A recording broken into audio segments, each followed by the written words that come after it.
side note, because this is a really interesting fact about you. Okay. You grew up, well, you lived in the Arctic, Antarctica, I don't know. Where'd you live? Not Antarctica. But actually, no. I don't know. No, Where did you live? we went to the Arctic when I was like little. I don't know, I was like 4 or 5 maybe. And we were there for a little over a year, for 13 months, living with the Inuit. Okay, so, like, seriously, break this down for us. What is it like to live there, honestly? It's cold. That's it's shocker. very dark for half the year, and then for the other half of the year, it's bright. light all the time.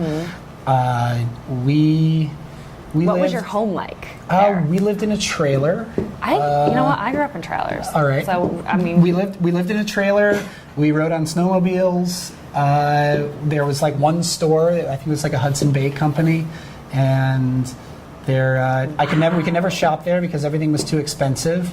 I'm sure. So did you eat off the land then? You lived off the land? Yeah, we ate what the Inuit eat, and I mean, we went on seal hunts. And what is that like? I mean, these are really interesting stories. No, so essentially, I guess back, I don't know if they still do it this way, but when you hunt seal, essentially you like gather all your stuff on this big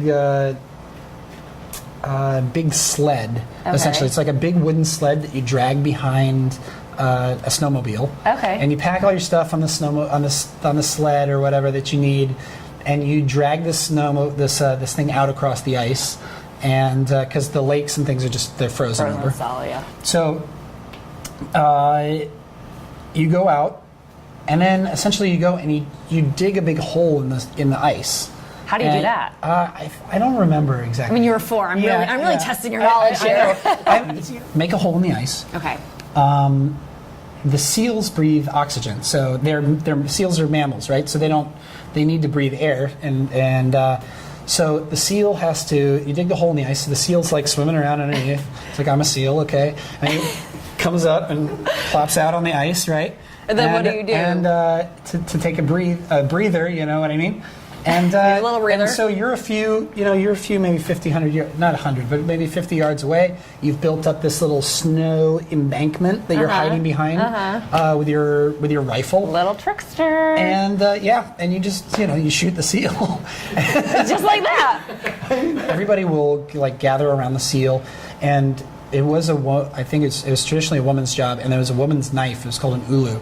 And the ulu has like a bone handle, a little metal piece, and then this curved blade. And you slice open the seal right there, and it would still be warm. And you pass around a cup, you catch the blood. You eat it? You pass around the blood, you drink the blood, and then as it gets colder, it all coagulates. Whoa. And some people eat the coagulated blood. Have you had coagulated blood? I was not a big fan of the blood. I didn't really drink the blood as a kid. But but yes, you cut. Then you just start cutting off pieces of the seal right there, and they would eat the raw, warm. And it's warm. I mean, you don't have to seal cook meat. it. I guess it's already warm. With just some people would. I would like a little salt on it, but most people would just cut off pieces of the flesh and eat it and pass it around, and you're sitting in a circle, and everybody's kind of covered in blood and like. Oh but wow! It's the way. The way of the land. It's the way It's the way you subsist. No part of the seal was ever wasted because every part of the seal was needed. So what did you do with, let's say, the bones or? The bones could become toys for the kids, or for myself actually, or handles for knives and tools. Oh wow! The skin became parkas, and so the skin was scraped and then chewed to help tan it. And then stretched on wooden frames, and then leaned against the side of your trailer to dry, and then that seal skin would become a parka, and I wore a sealskin parka.